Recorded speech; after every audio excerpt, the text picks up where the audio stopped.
तो बात पश्चिम बंगाल की, जहां दूसरे चरण के चुनाव प्रचार का दौर जोरों पर है। केंद्रीय बलों ने चुनाव के दौरान होने वाली किसी भी हिंसा से निपटने की तैयारी की है। इस बीच बंगाल के अलग अलग जगहों से हिंसा की खबरें आई हैं। बीजेपी कार्यकर्ताओं को निशाना बनाया जा रहा है। बीजेपी का आरोप है कि उनके साथ ऐसा बर्ताव किया जा रहा है जैसे कि वो दूसरे देश से आए हों।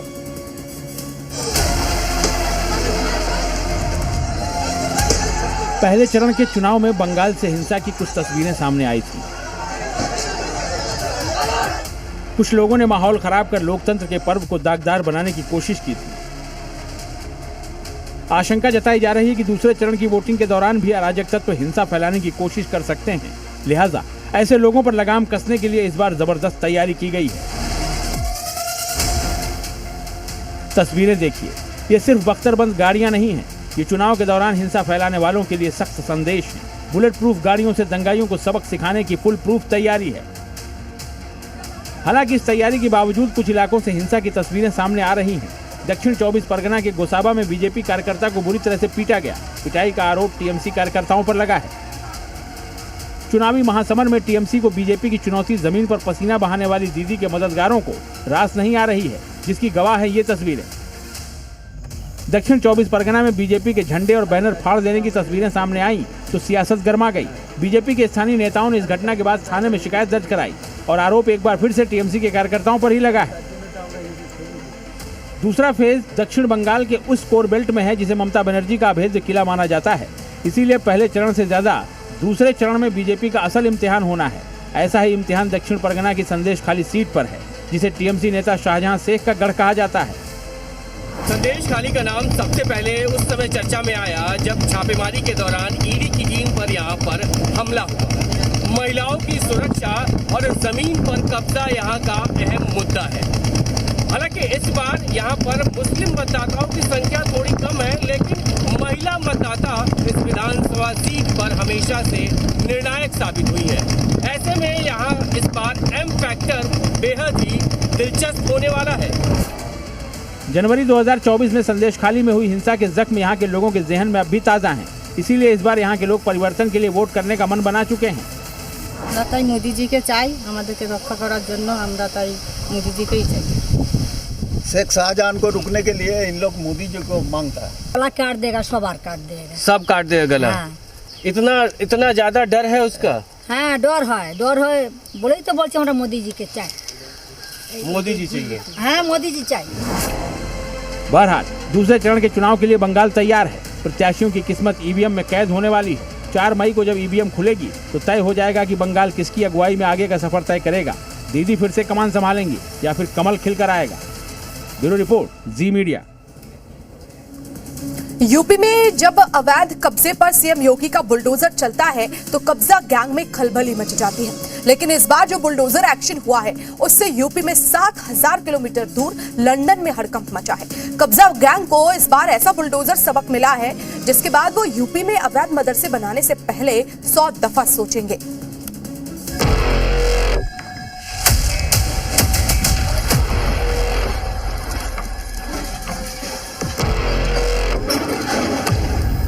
गुंडों को कहीं छुपने की जगह नहीं मिलने वाली है।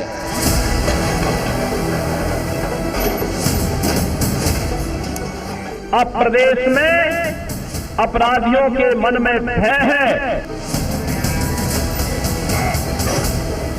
बुलडोजर मंगा लो। इन गुंडों का उपचार का वही एकमात्र साधन बचा है।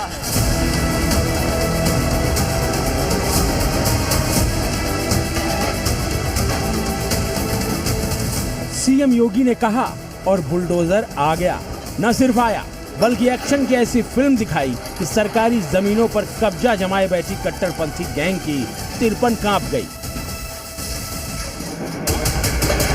देखिए, 1 नहीं, 2 नहीं, 3 नहीं, बल्कि 5-5 बुलडोजर एक साथ गरज रहे हैं। अवैध कब्जे की हर निशानी मिटा रहे हैं। छत, दीवार, बाउंड्री सब कुछ ध्वस्त कर रहे हैं।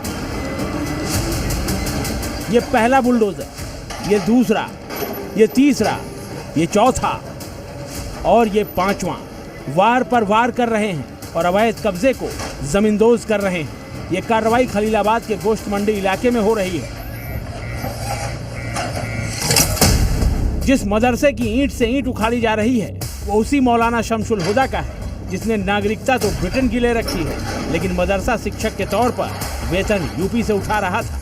यही नहीं, अवैध रूप से बने इस मदरसे में वो कट्टरपंथी विचारधारा को खाद पानी देकर उसकी जड़ों को मजबूत कर रहा था। आपको दिखाना चाहेंगे ये मदरसा है शमशुल हुदा, जो ब्रिटिश मौलाना है, जो आजमगढ़ के मदरसे में एक शिक्षक था। 2007 में उसने ब्रिटिश की नागरिकता ली, फंडिंग के जरिए अलीखान मदरसे का निर्माण कराया था।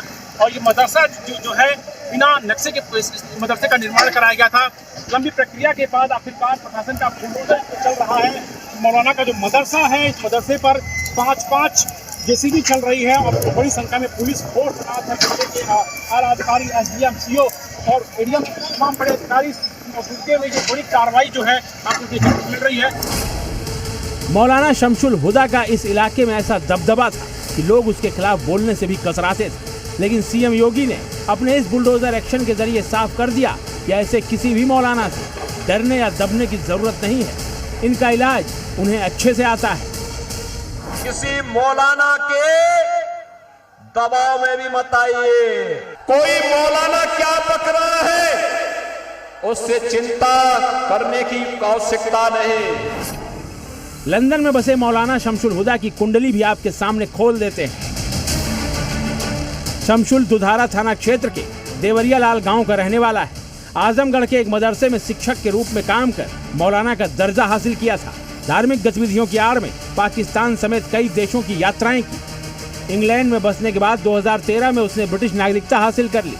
ब्रिटिश नागरिकता के बावजूद यूपी के मदरसे से सैलरी और दूसरे भत्ते लेता रहा। रजा फाउंडेशन के नाम से उसने अपना एक NGO खड़ा किया। अपने NGO के जरिए विदेशों से धन जुटाकर पत्नी, बेटे और रिश्तेदारों के नाम पर जमीनें खरीदी। आजमगढ़ और संत कबीर नगर में फर्जी तरीके से मदरसे खड़े कर उनकी मान्यता हासिल की। मदरसे की आड़ में कट्टरपंथी विचारधारा का प्रचार प्रसार कर रहा था। पाकिस्तान और कश्मीर के कई संदिग्ध संगठनों से उसके संबंध थे। मौलाना की करतूतों का खुलासा हुआ तो 2024 में तत्कालीन जिलाधिकारी ने उसके खिलाफ जांच बिठाई, जिसके बाद उसका मदरसा सील कर जमीन जब्त कर ली गई। मौलाना मदरसे को बचाने के लिए कोर्ट पहुंचा, लेकिन कानूनी लड़ाई भी हार गया, जिसके बाद अब बुलडोजर उसके अवैध मदरसे को जमींदोज करने में जुटे हैं। उनको परमिशन लेकर इस भूमि को क्रय करना चाहिए था। एक तो वहाँ पर उनके द्वारा क्रय नहीं किया गया, दूसरा गलती ये की गई थी कि इस भवन का निर्माण जो नियमानुसार विनियमित क्षेत्र के अंतर्गत है और इसके उपरांत इनको करना चाहिए था, वो नक्शा नहीं पास कराया गया। मौलाना शमशुल हुदा के अवैध मदरसे पर बुलडोजर एक्शन के दौरान किसी तरह का हंगामा ना हो, इसके लिए मौके पर भारी पुलिस बल की मौजूदगी थी। मदरसे की ओर आने वाले हर रास्ते पर पुलिस का पहरा था। शमशुल हुदा के अवैध मदरसे पर बुलडोजर चलाकर योगी सरकार ने एक बार फिर दो टूक संदेश दे दिया है कि अवैध निर्माण और संदिग्ध गतिविधियों के खिलाफ जीरो टॉलरेंस की उसकी नीति जारी रहेगी। नीरज त्रिपाठी, जी मीडिया, संत कबीर नगर। पहले आतंक का डॉक्टर गैंग, फिर धर्मांतरण का डॉक्टर गैंग। कट्टरपंथियों ने डॉक्टर जैसे पेशे को भी बदनाम कर दिया है। KGMU से पकड़ा गया फर्जी डॉक्टर हस्साम का धर्मांतरण नेटवर्क सिर्फ KGMU तक ही सीमित नहीं था, बल्कि पश्चिमी यूपी तक फैला हुआ था। इसके गैंग में कई डॉक्टर और टेक्नीशियन शामिल थे। सवाल यह है कि कहीं ऐसे डॉक्टर आपके इलाके में भी तो नहीं है, तो इलाज के नाम पर जो धर्मांतरण और लव जिहाद का गंदा काम कर रहे हैं।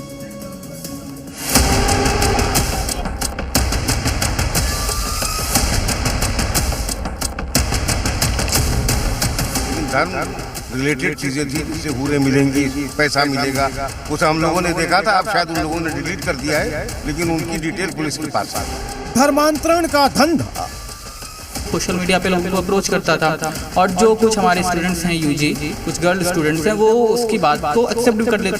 टारगेट पर हिंदू लड़कियां। उस डॉक्यूमेंट्स में उसने बना रखा था एक सर्टिफिकेट और एक ऐसा तरीके का डॉक्यूमेंट कि आप सिलेक्ट हो गए हैं, आपको एम्स दिल्ली जाना है, वहाँ पर कुछ एम्स के डॉक्टर्स आएंगे, उनसे मुलाकात करनी है। KGMU के ये वो जूनियर डॉक्टर जो धर्मांतरण के मास्टरमाइंड लव जिहादी हस्साम का शिकार होते होते बच गए, क्योंकि ये लड़के थे। हस्साम को हिंदू लड़कियों की तलाश थी ताकि उनको लव जिहाद के जाल में फंसाया जा सके, उनका ऐसा ब्रेन वॉश किया जाए वो सनातन का त्याग कर मुसलमान बन जाए। दावा किया जा रहा है कि हम्मास अहमद धर्मांतरण गैंग के मास्टरमाइंड लब जिहादी डॉक्टर रमीजुद्दीन के संपर्क में था। रमीजुद्दीन के जेल जाने के बाद हस्साम केजीएमयू में धर्मांतरण और लब जिहाद के मिशन में जुट गया। हस्साम सिर्फ केजीएमयू में भी धर्मांतरण के धंधे को नहीं चला रहा था। हस्साम के टारगेट पर सिर्फ लखनऊ में ही हिंदू बेटियां नहीं थी, बल्कि लखनऊ से बाहर भी ये लब जिहाद और धर्मांतरण का धंधा चला रहा था। हस्साम अहमद के लब जिहाद और धर्मांतरण का नेटवर्क पश्चिमी यूपी तक फैला था। गाजियाबाद, मेरठ समेत पश्चिमी यूपी के 4 जिलों में लब जिहाद का धंधा चल रहा था। गाजियाबाद, मेरठ समेत पश्चिमी यूपी के 4 जिलों में यह लब जिहाद का धंधा चला रहा था। हस्साम पश्चिमी यूपी में डॉक्टर्स और लैब टेक्नीशियन का एक बड़ा नेटवर्क खड़ा कर चुका था। हस्साम ने इन्हें हिंदू लड़कियों से लब जिहाद और धर्मांतरण का टास्क दे रखा था। हस्साम 12वीं तक पढ़ा है। इसके पास डॉक्टर की कोई डिग्री नहीं है। यह खुद को केजीएमयू से 2014 का पास आउट बताता था और इस तरह केजीएमयू के जूनियर डॉक्टर और छात्रों को झांसे में लेता था। कि वो जो यहाँ के यूजी स्टूडेंट्स हैं और पैरामेडिकल स्टाफ है वगैरह, उनको ये बताता था कि वो यहाँ का पास आउट है पुराना, करीब 10 या 12 साल पहले। तो जनरली लोग इस पर विश्वास कर लेते हैं। बड़े लेवल पे, जैसे बड़े लेवल के जो आदमी उनसे मिला हो तो उसके फोटोज वगैरह भी उसने अपलोड करके रखे थे, ताकि लोगों का अगर उसका इंस्टा या जो आईडी देखे उससे ज़्यादा जल्दी प्रभावित हो सके। हस्साम लखनऊ से लेकर गाजियाबाद तक संगठित तरीके से धर्मांतरण का धंधा चला रहा था। हस्साम ने अलग अलग जिलों में अपने लड़के सेट कर रखे थे जो अस्पतालों में सक्रिय थे। ये लोग मरीजों को खास जगहों पर डॉक्टरों से दिखाने की सलाह देते थे। हस्साम इन्हीं डॉक्टर और टेक्नीशियन को इकट्ठा कर फर्जी कैंप लगाता था और फिर उस कैंप में हिंदू बेटियों का ब्रेन वॉश किया जाता था। मदद और इलाज के नाम पर आर्थिक रूप से कमजोर हिंदुओं को टारगेट करते थे। हस्साम पूरे यूपी में व्हाट्सएप ग्रुप के जरिए धर्मांतरण का बड़ा नेटवर्क खड़ा करने की तैयारी में था। इस ग्रुप में कई डॉक्टर्स और टेक्नीशियन भी शामिल थे। हस्साम की गिरफ्तारी के बाद से केजीएमयू से जुड़े उसके कई करीबी लैब टेक्नीशियन और डॉक्टरों ने अपना मोबाइल फोन बंद कर दिया है। अब योगी फोर्स इनके सोशल मीडिया अकाउंट को खंगाल रही है। ये डॉक्टर तनवीर है। हस्साम इन्हें भी अपने गैंग में शामिल करना चाहता था। कई बार इनके पास आया, कैंप लगाने का झांसा भी दिया। हमसे अटैचमेंट चाह रहा था, तो मैंने बोला कि मैं इस तरह का अटैचमेंट, जब कोई यही नहीं है, कोई इसका बेसिस ही नहीं है, ना उसका कोई रजिस्ट्रेशन नंबर है, ना कुछ है, तो ऐसे कोई मतलब ही नहीं बनता। गरीब लोगों के लिए इलाज के लिए वो एक कैंप। मैंने उसको बताया कि मैं जो गरीब लोगों का इलाज वो मैं अपने क्लिनिक पर ही कर रहा हूँ। मुझे इसके लिए किसी भी संस्था, किसी भी चीज़ से अटैच होने की जरूरत नहीं है। हस्साम का जिहादी उस्ताद डॉक्टर रमीजुद्दीन जेल में बंद है। हस्साम भी पकड़ा जा चुका है। योगी फोर्स हस्साम के धर्मांतरण नेटवर्क में शामिल किसी भी जिहादी को नहीं बख्शने वाली है। प्रीति श्रीवास्तव, लखनऊ, जी मीडिया। कुछ निजी कंपनीज और उनके प्रमोटर्स ने अपने लालच में जनता को न सिर्फ गुमराह किया, बल्कि जनता के पैसों का गलत इस्तेमाल कर अपनी जेब भरी। ऐसी कंपनियों में शामिल है डालमिया भारत समूह की कंपनियां और उसके प्रमोटर्स पुनीत डालमिया। इस धांधली में एक स्टॉक ब्रोकिंग फर्म पर भी उनकी साझेदारी थी। सरकार के नियमों को तोड़कर अलग अलग मामलों में करोड़ों रुपए से ज्यादा की धांधली को अंजाम दिया गया था।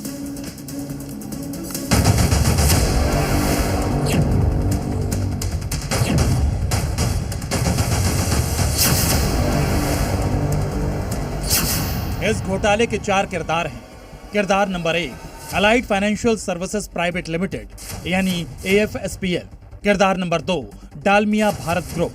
किरदार number 3, Dalmia cement Bharat limited. किरदार number 4, Puneet Dalmia MD DBG।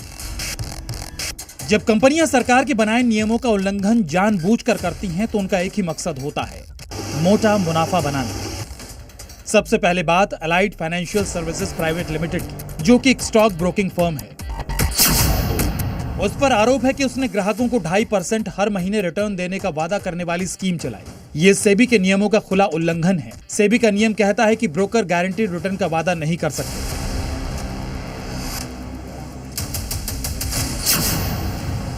फिर भी AFSPL ने अपने क्लाइंट्स को 2.5% प्रतिमाह यानी सालाना 30% गारंटेड रिटर्न देने का वादा किया। अब बारी आती है इस धांधली में शामिल वो कंपनियां जो डालमिया भारत समूह की हैं। Dalmia Bharat limited, Dalmia cement Bharat limited, Dalmia OCL India limited. इन 3 कंपनियों ने 3 साल के अंदर म्यूचुअल फंड में 350 करोड़ रुपए का निवेश किया। सीरियस फ्रॉड इन्वेस्टिगेशन ऑफिस की रिपोर्ट कहती है कि इन म्यूचुअल फंड्स को फ्रॉड करके गिरवी रखा गया। जांच के मुताबिक ये यूनिट्स AFSPL के क्लाइंट अकाउंट में डाला गया और फ्यूचर एंड ऑप्शन ट्रेडिंग के लिए मार्जिन के रूप में इस्तेमाल किया गया। डालमिया भारत ग्रुप ने EOW को लिखित शिकायत दी थी कि DBG ग्रुप के डीमैट अकाउंट में AFSPL ने गड़बड़ी की थी। आरोप लगाया था कि AFSPL ने अकाउंट ओपनिंग फॉर्म में गड़बड़ी की, मोबाइल नंबर और ईमेल आईडी में गड़बड़ी की, फर्जी सिग्नेचर किए और यहां तक कि फर्जी होल्डिंग स्टेटमेंट भेजे। SFIO को जांच के दौरान बेहद चौंकाने वाली चीज मिली कि AFSPL ने डालमिया भारत के 12 में से उन्हीं 3 डीमैट अकाउंट में धांधली की जिसमें DBG समूह के म्यूचुअल फंड थे। बाकी 9 डीमैट में कोई हेराफेरी नहीं हुई। तो मोडस ऑपरेंडी तो यही होता है कि हम जो मुख्य जो बेनिफिशियरी है, लाभकर्ता है, जो कि यहाँ पे डालमिया ग्रुप के प्रोमोटर्स लोगों की बात हो रही है, वो लोग अपने आप को वैसे पीछे रखते हैं। सामने मुखौटा के तौर पे कंपनी या अनरिलेटेड पार्टी दिखाते हैं। वो अनरिलेटेड पार्टी वो उनके विश्वास पात्र होते हैं जो उनके कहे अनुसार ही काम करते हैं। डालमिया ग्रुप के म्यूचुअल फंड्स को गिरवी रख के क्वाइन ट्राइब और विनिमय नाम की 2 कंपनियों को 40 करोड़ रुपए का इंटरेस्ट पहुंचाया गया। दोनों कंपनियां DBG ग्रुप के MD पुनीत डालमिया द्वारा प्रमोटेड और पूरी तरह नियंत्रित थी। SFIO रिपोर्ट में साफ लिखा है कि पुनीत डालमिया ने इन कंपनियों को फंडिंग दी, CEO नियुक्त किए, फाइनेंस ऑपरेशंस भी डालमिया भारत ग्रुप की टीम ही संभाल रही थी। इतना ही नहीं, SFIO की जांच में डालमिया भारत ग्रुप पर एक और फ्रॉड का खुलासा हुआ है। DBL के शेयर प्राइस में हेराफेरी की गई। ऐसा इसलिए किया गया ताकि मार्केट से पैसा लेकर सहयोगी कंपनी KKR को कंपनी एग्जिट दिया। इसकी जांच भी सेबी कर रही है। तो लाखों निवेशक जिन्होंने डालमिया भारत में या डालमिया सीमेंट में या उनके एसोसिएट कंपनियों में कभी पैसे लगाए हों, उनकी वैल्यू डेफिनेटली गिरी होगी और फ्यूचर में भी वो ऐसे कॉर्पोरेट घरानों में इन्वेस्ट करने से पहले, निवेश करने से बहुत बार सोचें। इतना ही नहीं, भारत डालमिया ग्रुप के खिलाफ SFIO को जांच में एक और फर्जीवाड़ा मिला। डालमिया ग्रुप की ही कंपनी OCL इंडिया के शेयर खरीदने के नाम पर प्रमोटर्स को 1021 करोड़ का पेमेंट गैर कानूनी तरीके से किया गया। डालमिया ग्रुप ने कॉर्पोरेट गवर्नेंस की धज्जियां उड़ाई। सीरियस फ्रॉड इन्वेस्टिगेशन ऑफिस ने कॉर्पोरेट मंत्रालय को अपनी जांच रिपोर्ट सौंप दी है। अब सवाल यह है कि सेबी, ED और कॉर्पोरेट मंत्रालय डालमिया भारत ग्रुप और उसके प्रमोटर पुनीत डालमिया और ब्रोकर फर्म AFSPL के खिलाफ कोई कार्रवाई करेगी? परिवेश वात्सैन, स्पेशल इन्वेस्टिगेटिव टीम, जी मीडिया। वहीं मध्य प्रदेश में इन दिनों स्वास्थ्य व्यवस्था भगवान भरोसे चल रही है। मरीजों को उनके हाल पर छोड़ दिया गया है और स्वस्थ मध्य प्रदेश का दावा फाइलों में धूल फांक रहा है। सूबे में कहीं अटेंडेंट डॉक्टर बना है तो कहीं मरीज के परिजनों को सफाई कर्मी बना दिया गया है। इन दोनों तस्वीरों ने सिस्टम के चेहरे से संवेदनशीलता का नकाब उतार दिया है। अधिकारी खामोश है, अस्पताल बदहाल है और मरीज सियासत के भंवर जाल में फंसा हुआ है।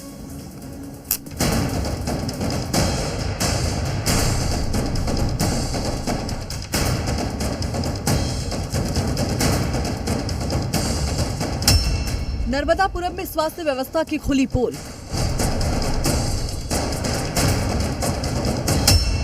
ओटी अटेंडर बना सर्जन, ऑपरेशन किया। बिना पर्ची, बिना जांच और बन गए डॉक्टर।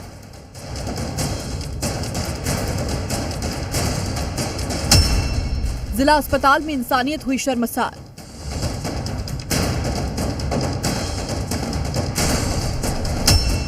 मरीज के परिजनों से ही धुलवाई एम्बुलेंस।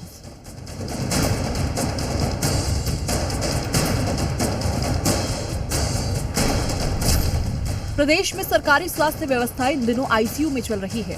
कहीं अस्पताल में चूहे घूमते हैं तो कहीं आवारा कुत्तों का जमावड़ा है और जिम्मेदार अधिकारी हर बार एक नए बहाने के साथ सामने आते हैं, लेकिन व्यवस्था जस की तस बनी हुई है। स्वास्थ्य व्यवस्था कागजों तक सीमित हो गई है और अधिकारी अपनी दुनिया में मस्त हैं।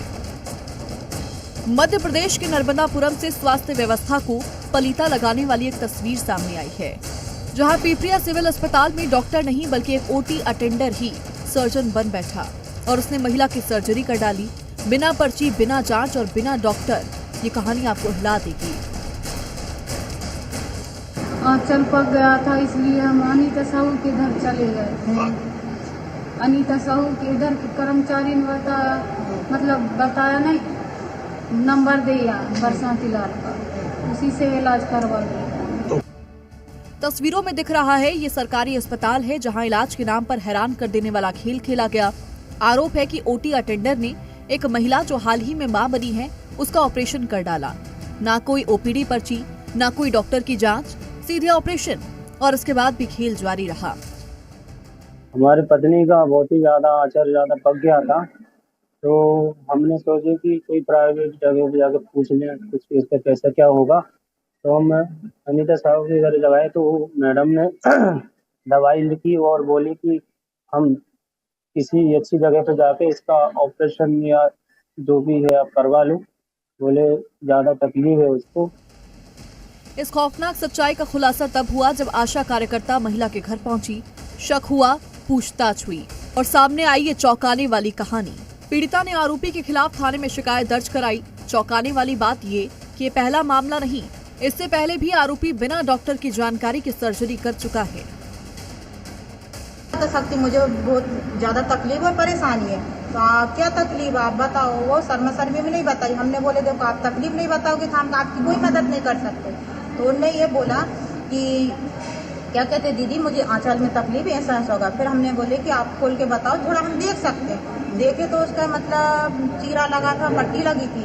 तो उसने बताई कहाँ गई आप? उन्हें ये बताई कि हम फलाने से संपर्क करें, फलाने ने यहाँ भेजाया हमें। संगीता नाम की महिला है जो कि सिंगानामा की रहने वाली हैं। इनकी आशा द्वारा इनको लाया गया था, तो पता चला कि अपने बच्चे को एक ही स्तनपान से दूध पिला पा रही है। दूसरा जब देखा गया डॉक्टर सौम्य रघुवंशी सर द्वारा, तो पता चला कि महिला ने कंप्लेन की कि उसको यहाँ के जो ओटी अटेंडर है बरसाती लाल, उसने चीरा लगा के ब्रेस्ट से कोई पस निकाला है।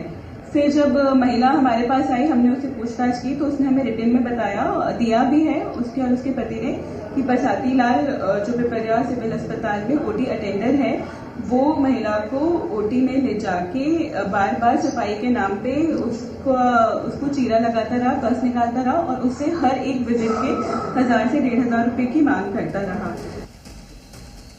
इस तरह का एक मामला कटनी से सामने आया, जहां हादसे में घायल मरीज को लेकर घर पहुंची एम्बुलेंस के कर्मचारी ने मानवता को कुचलते हुए मरीज के परिजनों से ही एम्बुलेंस को धुलवाया। ये शर्मनाक करतूत कैमरे में कैद हो गई और अब वीडियो सोशल मीडिया पर तेजी से वायरल हो रहा है। इन तस्वीरों को जरा ध्यान से देखिए। ये एम्बुलेंस की धुलाई नहीं, ये उस सिस्टम की धुलाई की है जिसका दावा बड़े बड़े भाषणों में दिखता है। अब सवाल है कि क्या जिला अस्पताल में इलाज से पहले परिजनों को सफाई कर्मी बनना पड़ेगा? घायल मरीज की जान पर बनी हो और कर्मचारी अपनी जिम्मेदारी छोड़ परिजनों से काम करवाएं। ये व्यवस्था की बेशर्मी नहीं तो और क्या है? वहीं जब वीडियो वायरल हुआ तो जिम्मेदार सामने आए और वही पुराना घिसा पिटा राग अलाप दिया। अब जरा उनको भी सुन लीजिए जिनके कंधे पर पूरे अस्पताल की जिम्मेदारी है। ये विषय आपके माध्यम से अभी मेरे संज्ञान में आया है। इस तरह की कोई विषय की शिकायत लिखित रूप से कुछ नहीं हुई है, लेकिन ये चीज़ जो है इसको हम अपने संज्ञान में लेते हुए जो 108 के प्रभारी हैं उनको मैं इस बारे में सजग करूंगा कि वे संबंधित वाहन चालक से स्पष्टीकरण भी देवें और बाकी स्टाफ को भी ताकीद कर दें कि इस तरह की चीज़ें भविष्य में ना हो। अब सवाल यह है कि क्या सरकारी अस्पतालों में मरीजों की जान सुरक्षित है? कहीं बिना डिग्री के डॉक्टर बनकर ऑपरेशन कर रहे हैं, तो कहीं हादसे में घायल मरीज के परिजनों से एम्बुलेंस धुलवाई जा रही है। ये तस्वीर सिर्फ शर्मनाक नहीं बल्कि पूरे सिस्टम पर करारा तमाचा है। ब्यूरो रिपोर्ट, जी मीडिया।